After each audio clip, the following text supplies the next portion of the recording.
opens, and this one, England sitting in third place. They can't catch Australia or Lebanon, but Oman on their debut World Cup, looking to make a bit of an impact against the hosts. Ali's still alongside me, and well, it's going to be a good chance for England to open up the legs a bit and show us what they can do. Yeah, especially with this game, England should come running into it. Looking here, just Tom Penasard on the ball, number one. And they just get it early penalty, so should be a good game for England. Should be routine for England against the World Cup debutants as one of the top seeded teams in the competition. But Oman looking to force an upset. Tom Penasard looking to break through early doors, gets it on the return, and he slides in for England's first. Yeah, just a lovely little play there, and a quickie. Tom's been on the uni scenes first time this year, and really looking forward to seeing what he's got for next year as well. Will Upton and James Simons out in the middle there, helping to create. So we've got a bit of a chance with this game. Try and commit now and show it on the world stage what they can do and what they can implement into this side of touch rugby. The last few rounds from the Women's Open is also coming up after that, where Australia take on the Cook Islands, the two top teams in that pool in the Women's Open. And Samoa against the United States play at 10:30. Samoa with a huge win yesterday against Fiji, and a win against the United States might propel them towards the knockout stages. We then bring you action from the men's 30s pool stage, the closing fixtures there, before we return back to the men's open. Oman on the stream for the second time at 12:10 when they take on the United States. Before Singapore, South Africa, as South Africa attempt to replace Ireland in that pool standing. Our first finals of the day will come at 3:45 in the mixed open round of 16 as England dot down for another. This time Will Seracold, but he's denied at the 7. Oh, in fact, Seracold, finally the try is given. Bit of assessment between the referees, and England have another. Yeah, just great try there from Will. Just coming round on the outside and getting down low and scoring on that outside on the link. Really lovely to see from England, and looking like they're bringing it this morning. Just getting warmed up, you'd think, early in the day here. Oman with some good defending, forcing England to work for their scores, as now they'll drive out from the 7. Ballas as well. Last 4 games of the day across pitches 1, 2, and 3, which will all be live streamed for you here. We've got elimination games from the mixed open, the round of 16, and then quarterfinals in the men's 45s and the men's 50s. So much to play for today, and the stakes are being raised at every turn. Yeah, with knockout, you have to perform. There's no chances for mistakes. There's no chances for errors. So every team needs to bring it, especially when these knockouts are coming, and the teams will feel the pressure, no doubt, coming into the games, but keeping a steady head and following their leaders and their team is so vital. All back inside to Winston Stanley, and they're 2-on-1 on the outside, and England make it look very easy there. James Weston picks out Will Tyrrell. Just like clockwork this team is for England, and just looking really smooth already. Lovely ball to the wing and a great put down in that corner. Soft hands as England make it 3. Well, Oman in their first World Cup, of course, is an excellent achievement for them to make it here. Neil Pittaway on the box for Oman just tries to raise the energy levels a bit here, and they do have a set of 6 from the half. It's taken on by Al-Maimani. Here on the edge is Al-Riyami. Oh, and Al-Riyami looking to get through the hole, puts the ball back on the inside. And they'll have another strike at the line. Yeah, a great play there from Oman, and looking like they're trying to dance around the England defence, picking up. Well, sliding in, but denied by the England defence, Arthur Kunch. Yeah, just lovely set there from England. Just wanting to drive out their box, driving to their box now, just getting some meters. And they will head towards the box side. Over on the far side, England in their familiar red and white. It's a really lovely Oman strip as well, you must say. Yeah, especially it's so great to see new teams coming in to play World Cup, especially with this Oman side. Maybe they haven't got the best result in score-wise, but bringing the energy and like developing their country from this sport is amazing to see. Of course, the men's open is one of the most popular categories, one of the best supported and one of the targeted ones by the top nations. So it is incredibly difficult to carve out a pathway there. I mean, the pools will tell you that the more established teams have made their way through. The likes of Australia, England and France, New Zealand, Japan, the Cook Islands, they all top their various pools.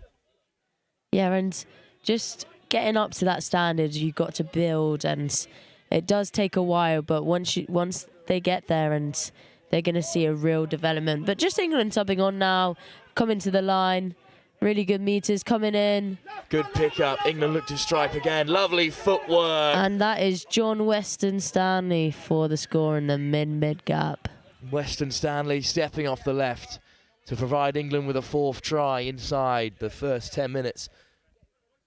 Yeah, just a lovely play there from England. Got Oman rolling on that sub play and just made it look really simple and well executed. And as we've said already, we will grow into the day because our second game has a little bit more on the line as Ireland currently sit in 4th place. They take on New Zealand and well, it's a really important game for them because defeat could allow South Africa to jump ahead of them into that final quarter-final spot as they take on Tonga over on pitch 5. A big game coming up for Ireland as England just looking to do what's expected of them here and continue their drive towards the quarter-finals. That shock defeat to Lebanon and then defeat to Australia will not derail their campaign. It is a big warning shot that any side in this competition can offer serious value as, well, scooping through there unopposed go England. And they dot down for another score. It's James Simons this time. Yeah, as we can see on this replay here, just Lupton being able to weave his way through and a lovely put down. Just great combination play from both of them. And yeah, like we said, they're strolling through this game and would love to see how many points they can rack up.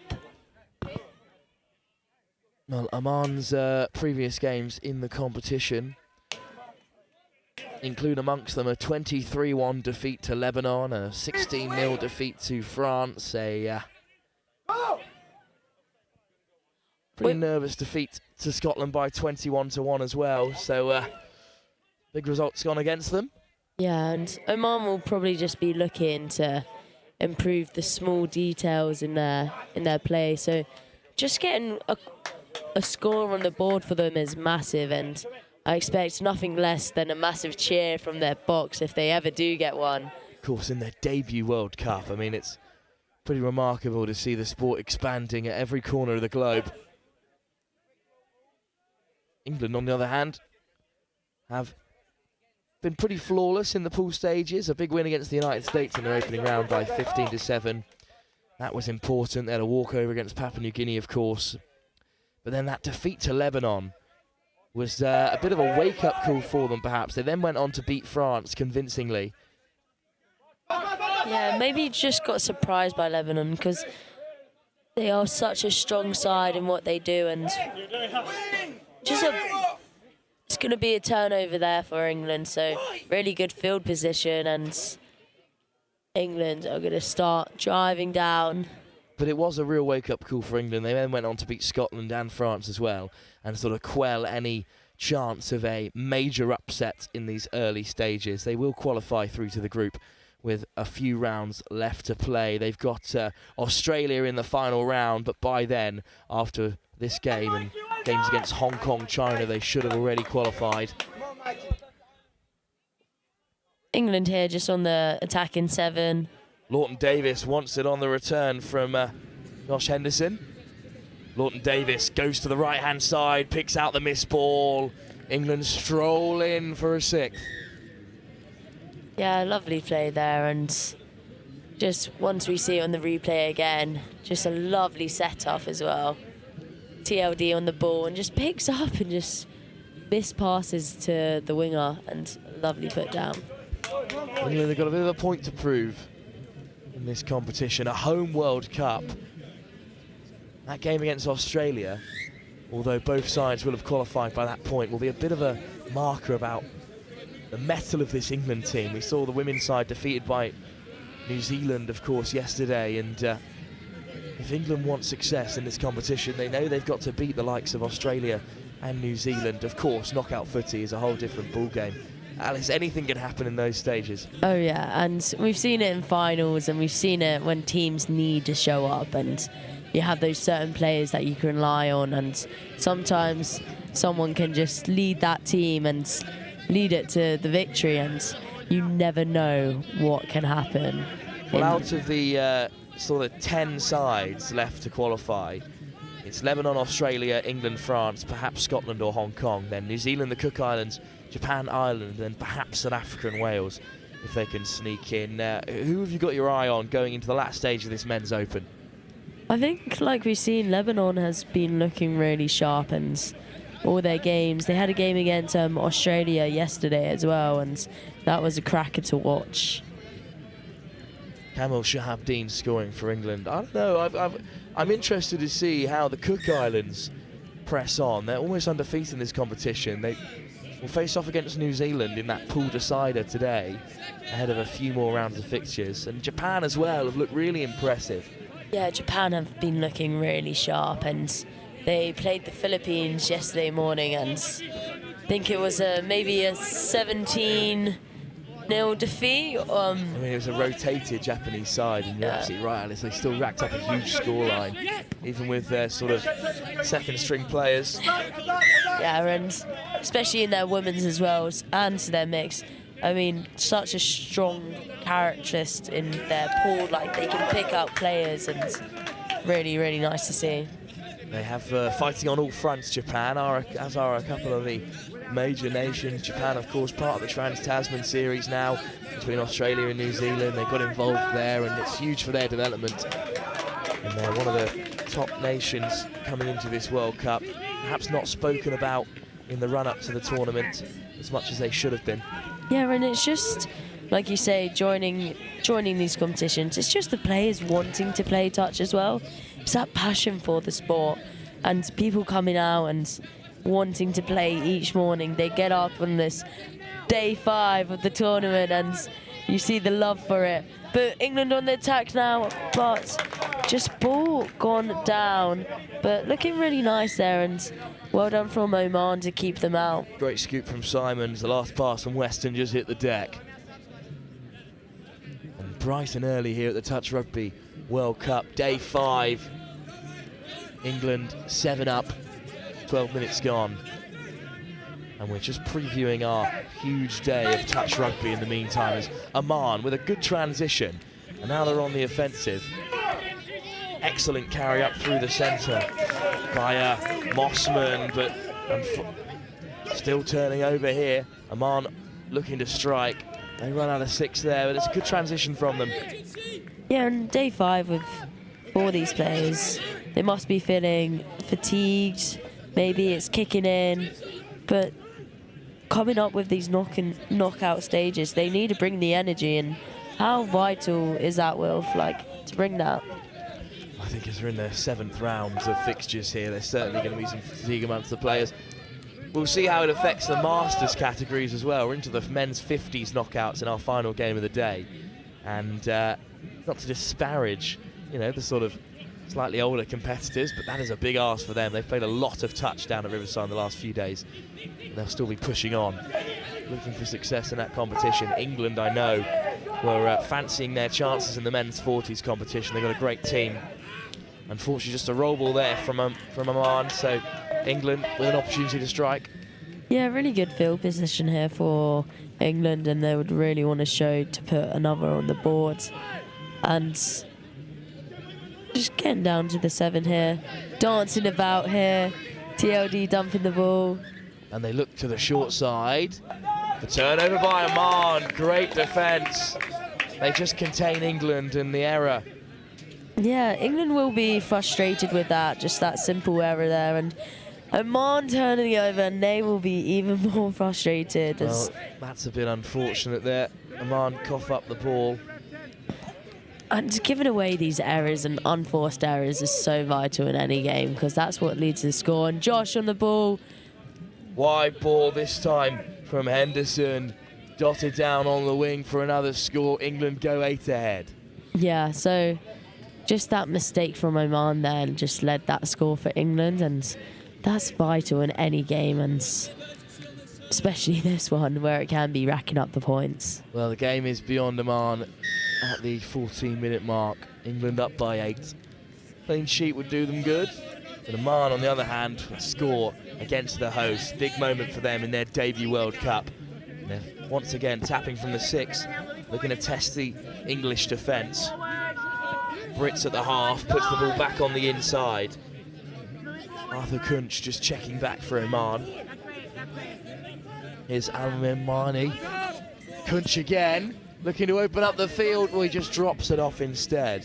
Yeah, looking for that wing ball there to pass to the Oman box side, and just England staying really good, easily released and bossing it in defence.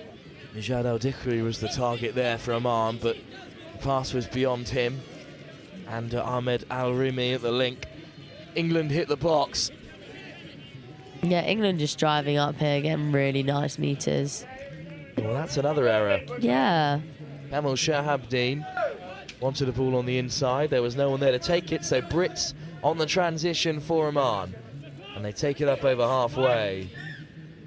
Hard touch, penalty going for the World Cup debutants. Yeah, this is really good for Oman. They're in a good field position, and they're going to really want to push down into the English half, and just a drop ball there from Oman, and England get the ball. And if you want to challenge the top sides in this competition, you can't make errors like that. You need to use all 6 of your touches whenever you have a chance to strike, as Thompson plays the ball out wide and England will look to rotate from the box.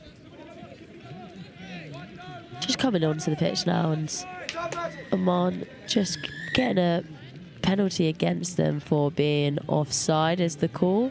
So fresh set of 6 for England on Oman's 10 metres. Sarah Cole, Tom Lawton-Davis. Marcus Chung to his left. Lawton-Davis again. Chung wants it on the return. And he'll flash the ball on the short side. Important touch made by the Oman winger who came inside. Excellent read by Oman. Chung. Lawton-Davis. Chung. Penissered. Here's Marcus Chung. A real box of tricks in the middle for England. Yeah, his step is unreal, and hopefully we can get to see that in this game. Lawton-Davis, Chung again. England move the ball really well. And now they'll look to strike. Lawton-Davis going towards the wing. He hits the link. It's a great line. Over goes Will Sherricold. And I want to say that's his second for the game. Just hitting that link hole again, chopping it really nicely. England chasing down double figures before the half. And if they keep on going at this pace, they might do it. They're looking really strong and sharp. Just Oman just need to get some momentum going, and it's so hard against this England team. That 20-point mark is the benchmark for any great team. A dominant performance is 20-plus tries. Oman looking to get on the board though. Mossman with the carry. Opening up the field this time is Al-Marijbi.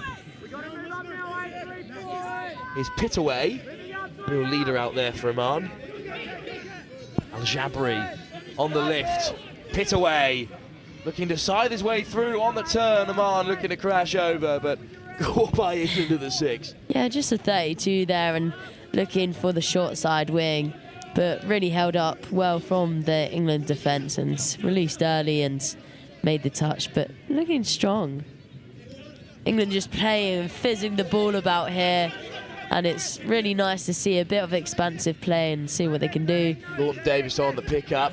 They look to go to the open side on the brink of half-time. Can they score before the break? Well, it ricochets out wide. England will tap down, and they'll have 10 on the stroke of half-time. And this one, I'm not sure how much the link knew about this ball. Flashed across. Oh, it is intentional, isn't it? And it is beautiful. What a score from England, and they'll be super happy with that going into half-time.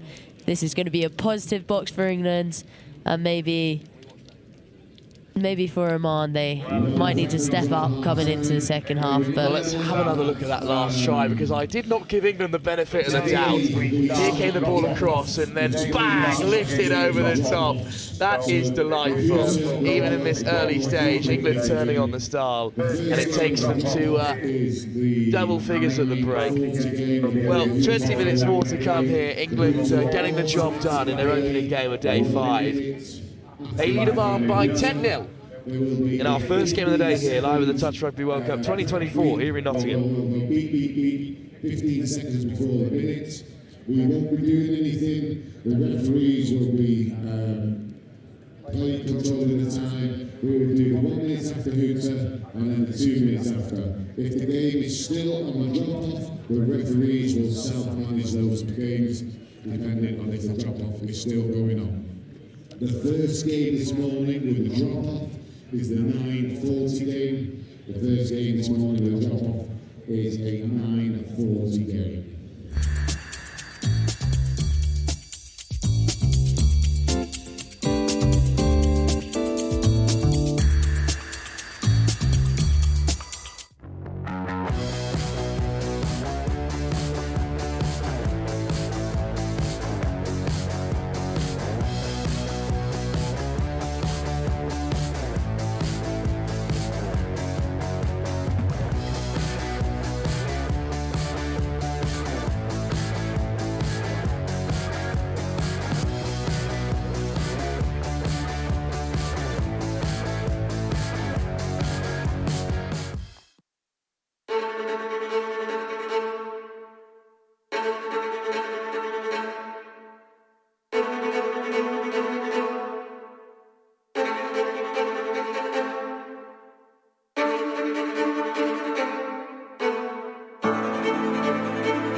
Players and officials, this is your 1 minute warning. Players and officials, 1 minute warning.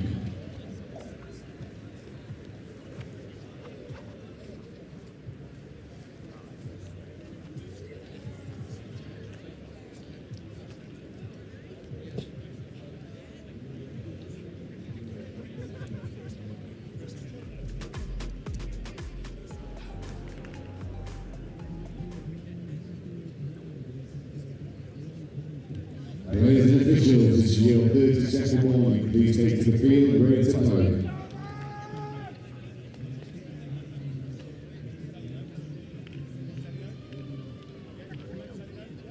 Well, I'm delighted to be joined for the second half by the chairman of Oman Rugby, Nabil Al-Busaidi. Thank you so much, Nabil, for talking to us, and we're just keen to discuss Oman's journey to the Touch Rugby World Cup. Yeah, it's been quite a journey. 3 years ago, there was no federation for rugby in Oman. So we've gone from zero to getting to a World Cup, which is in itself impressive. Absolutely fantastic, yeah. And so if you look at some of these guys, half the team is Omani nationals, and half the team are expats who've lived in Oman. But some of these Omanis, one of them hadn't ever played rugby before 3 months ago. Now here he is taking the field at a Touch Rugby World Cup. And I will say, you can't tell which one it is either. It's a really good level of skill on show, and taking on the hosts here as well at this World Cup. I think you've absolutely got so much to be proud for in this debut campaign. Yeah, we actually did superbly well against Australia, the world champions. Today, I think we're suffering because we never play in the rain. So we've had a lot of handling errors which we would not normally have. So balls slipping from the hand or not being caught in the pass. There's a little bit more moisture on the deck than you'd expect in Oman, as another try for Will Tyrrell. England have 11, but that isn't really what this game is about. I mean, it was always going to be a big ask taking on the host, but it's more about the fact that Oman rugby is growing at such a great rate, and touch rugby as well, the fastest growing of all its forms. Yeah, and it's amazing that rugby is one of the top 10 sports in the world, but in Oman it's virtually unknown. And touch rugby is the fastest growing sport in the world, and yeah, again, it's not hardly known in Oman. A strike at the line for Oman. Here's Al Riyami handing it off to De Bruyne. De Bruyne takes the touch. Al Riyami might look to scoop here. Brits looking to glide in himself. He's just caught by Shahabdeen, so England have it back. But we were also discussing at the break how new the viewers from Oman might be to touch rugby on the whole. So of course, a few little confusing differentiations from union or league is that ball is down in any format, it's a turnover, and the players must retreat a full 5 yards every time a touch is made. Hence why Oman are backpedaling here. And there's a lovely ball over the top for another score. Don Brook goes down for his first. England have 12. I'm going to correct you now. It's 7 meters. So on the touch, they have to retreat 7 meters now. The last World Cup, it was 5. Full 7, of course. Now we've moved on from our most recent World Cup. Another one to come in New Zealand, of course. And hopefully Oman will be there as well. Yeah, inshallah, we'll be there. And hopefully with more than one team. Absolutely, been fantastic to see. It's how they all start. Adam Collins, one of the lead commentators this weekend, was formerly the South African coach, and he took South Africa to their first World Cup. They had just the one team, and he saw at the opening ceremony how many teams that they're now bringing across. I think they've got a full complement almost, haven't they? Almost entries in every level, and they'll be pushing into the latter stage of the competition. In this pool, trying to sneak into 4th place if they can secure another victory against Tonga, who they play over on one of the other fields at the moment.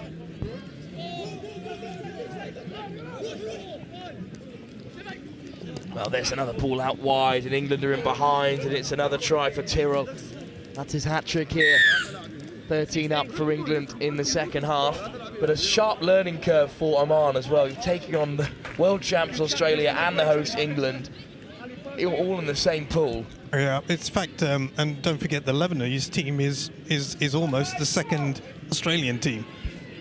Yeah, absolutely. There's a lot of shared heritage in that nation. We were talking to myself and Joe Wright. We're discussing the shock that was Lebanon beating England, and then Adam Collins, our Australian colleague, said, well, it was only a shock to you English because you don't understand how much Lebanon enjoy touch rugby and rugby league as well. Of course, those two sports so closely intertwined. In fact, just so that everyone understands, the Australian team are by far and away the #1 touch rugby team in the world. And England were probably ranked 3rd before the tournament. Tucked in behind New Zealand, I think. When you talk to Australian players, we were interviewing some of their mixed open side early in the week, and they were like, yeah, no, we can't wait to play New Zealand in the final. And this was after round 3, I think, on Wednesday. So they're very confident, and they think they know the lay of the land. But the likes of Lebanon and Japan looking to upset those odds. Japan have looked strong across women's, mixed and men's. Yeah, very surprising how well Japan are doing in this tournament. And that's what you love to see about the game of touch, though, the levelling of the playing field. It'll come. even nations like Lebanon and the Cook Islands, who have a lot of sort of Australasian influence, they will soon be caught up by the likes of Scotland and Wales from the home counties, from the home nation, sorry, and then other nations like France, who have got a large touch community. So just for those newbie watchers, when you get touched, you have to place the ball between your legs, as number 10 has just done, and it has to be rolled or just placed between your legs. It can't be dropped. If it is dropped, like Haytham just did, the ball is turned over to the other team. Missed pass, touchdown, England have another. Well, my first exposure to touch rugby as well was only relatively recently. It was about 3 months ago at the Super Bucks finals, where a number of this England team did start, as well as the mixed open side. Lawton Davis amongst them in that university level touch. And indeed, there are differences. The format of the game, how it plays out in front of us, is similar in many ways to rugby league. But the trick plays are such a huge part of the game because, well, it's pretty difficult to evade defenders when all they need to do is brush you on the way through. And that's a lovely ball out wide, a sharp run from Al Dakhri. The two Al Dakhris in the in the Omani side as well. Yeah, two brothers. It's another fantastic thing to see in the game of touch. Family connections. And that's actually how the game has grown. It's all been... Oh, lovely dart through the centre by Ali Al Dakhri. Sixth touch. Sixth touch is the call, but lovely sharp running from Al Dakhri. Looks really dangerous out there, Nabil. Yeah, he's one of our fastest players and one of our newest players. The two brothers joining the sport together and representing Oman at a World Cup. Nothing better. England, though, on the counter. They're on the fourth touch. Oh, that's a lovely ball. And a great finish as well by Dombruk.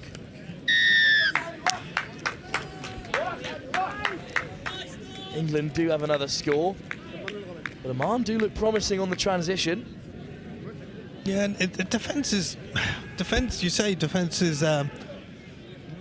easier because you only have to make the touch, but when you've got such a well-drilled team like the English, Australian, Lebanese, you can draw the defence into making mistakes and bunching up, and the gaps will always appear out wide, which is where number 16 from England and number 8 seem to be getting most of their tries.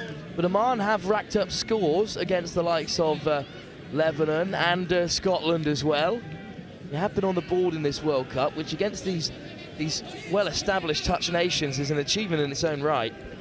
Yep, and some of the loudest celebrated tries in the tournament, probably. Absolutely. Scored against Hong Kong, China as well. And although this England game is tough, you've got the United States up next. And then you've got Papua New Guinea in round 9, who have made their appearance at the Touch Rugby World Cup finally after some logistical difficulties on their way over. So that should be an excellent game in round 9. Papua New Guinea are probably the darkest horses here because we haven't seen them play yet. Absolutely, yeah. They've got a lot to offer. And in their short time left at this World Cup, they will be coming out all guns blazing. Yeah, they look actually quite dangerous when you watch them train. A nice weaving run, and Oman are up to halfway. Christian De Bruyne lays it back, and a couple of changes now. Here's Majid Al Dakhri. Oh, and that's the final touch.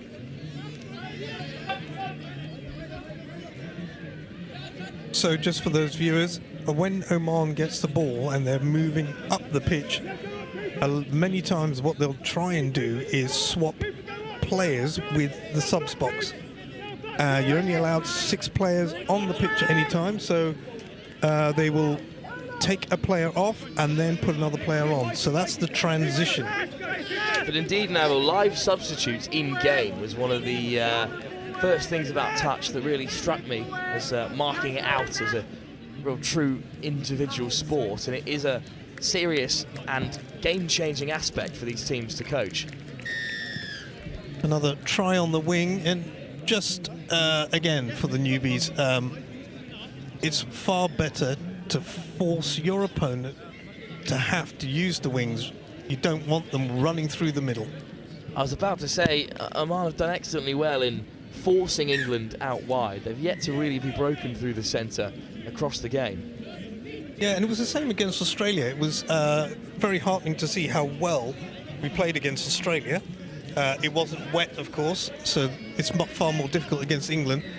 But Australia scored nearly all their tries on the wing. I mean, what did Oman make of the weather that we had on day 2? We had to go and buy everyone waterproofs. Not necessarily needed in Oman, I imagine. Not a part of the wardrobe. Well, we were told we were coming to England in summer, so... Which was a complete red herring, unfortunately, here. The weather is pretty interchangeable. But the great thing is, it's not just the weather, it's just everyone, how welcoming all the teams have been. Even our neighbours in the tented village, everyone has been helpful, friendly, and accommodating. It's excellent to hear, and it touches such a strong community. Teams getting photos after every game out on the field. I've seen the Irish Women's Open side exchanging gifts with every team they've played in the competition so far. And it's just excellent to see. And still to have that competitive edge as well is what really marks out touch as a special sport as England go over for another. And this time, the often creator, Lawton Davis, touches down himself. Well, we've handed over at every game we've played, we've handed over a pennant for Oman Rugby. Now, this is not a mandatory thing, but every team we've also played against has also given us gifts. So we had a rosette of flowers from France. We had a Scottish shortbread when we played Scotland. Excellent.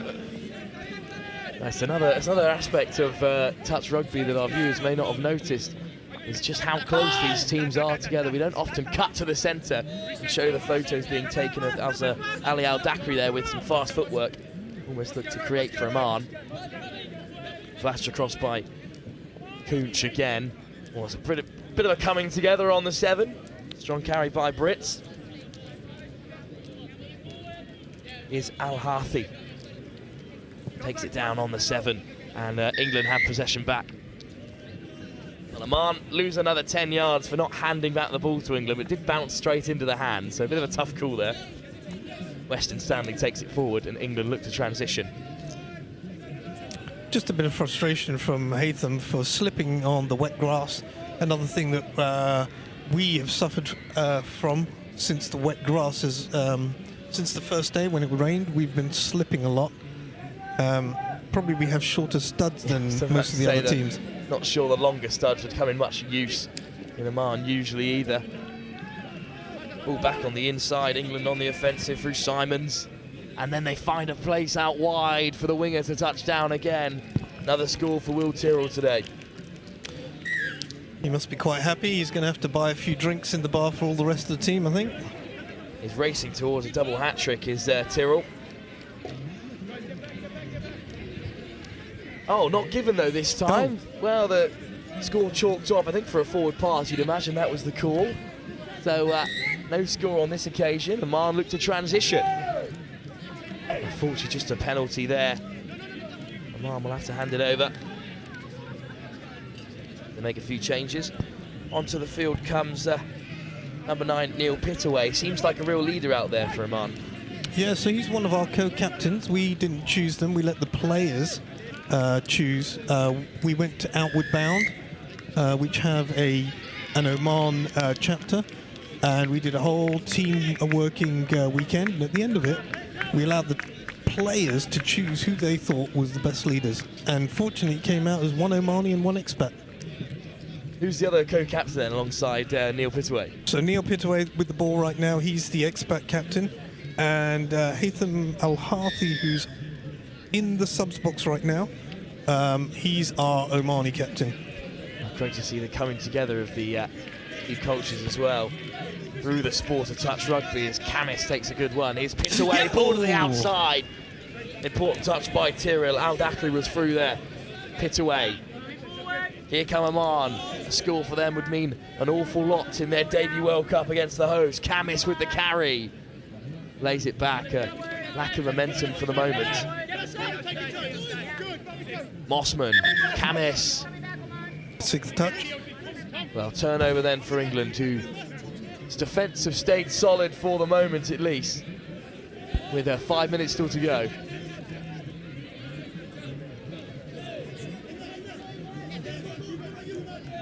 Good transition from England. Chung onto the field.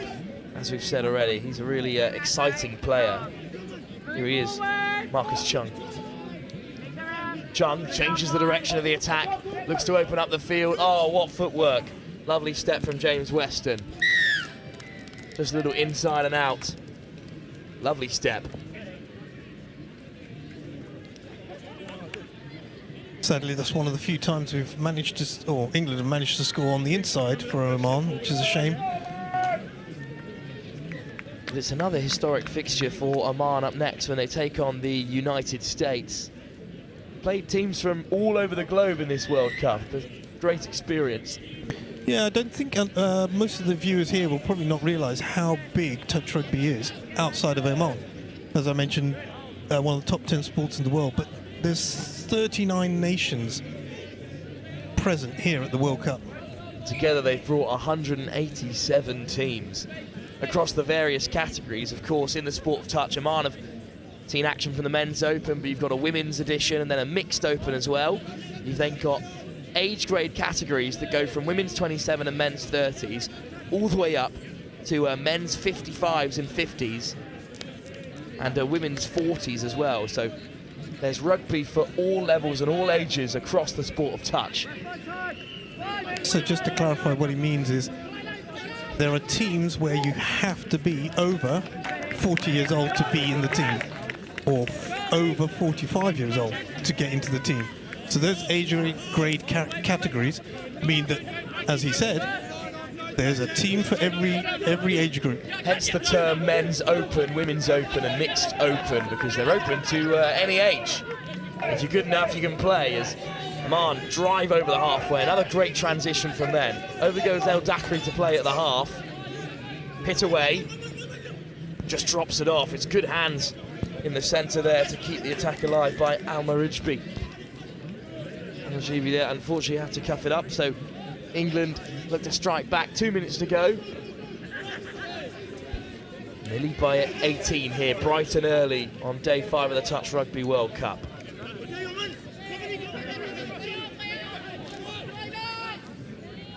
One last pass, great delay on the ball from Penised. And that has England's number 19 with a minute and a half to go as they chase that 20-point mark and the benchmark for top teams in this competition. Was that number 8 or number 19 that scored? I believe see on the over replay. on the far side. Number 1. From Penised. 8. Yeah, it's number 8 indeed, as Neville just marking down the scorers. Don Brook has another.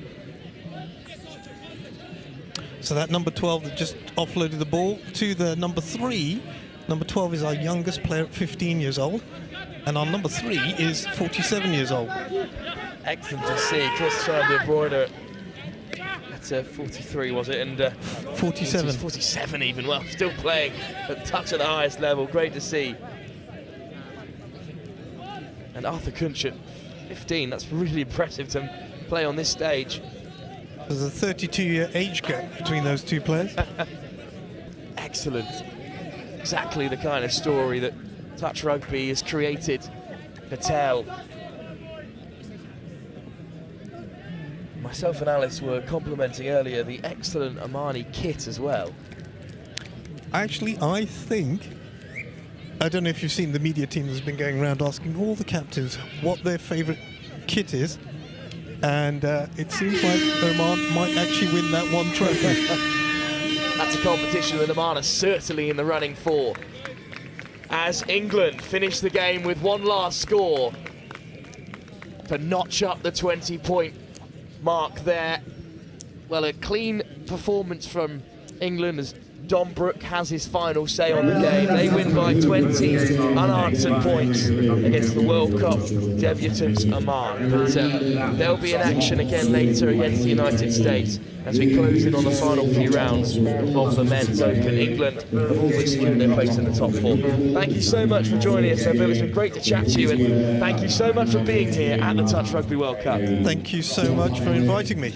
This will automatically play 1 minute. Nabil Al-Busaidi there, the chairman of Oman Rugby. Not just Oman Touch, Oman Rugby as a whole. It's a growing and popular sport for Oman, so great to see them here. And well, they're going to have a lot more to offer in the years to come. You will have a 15-second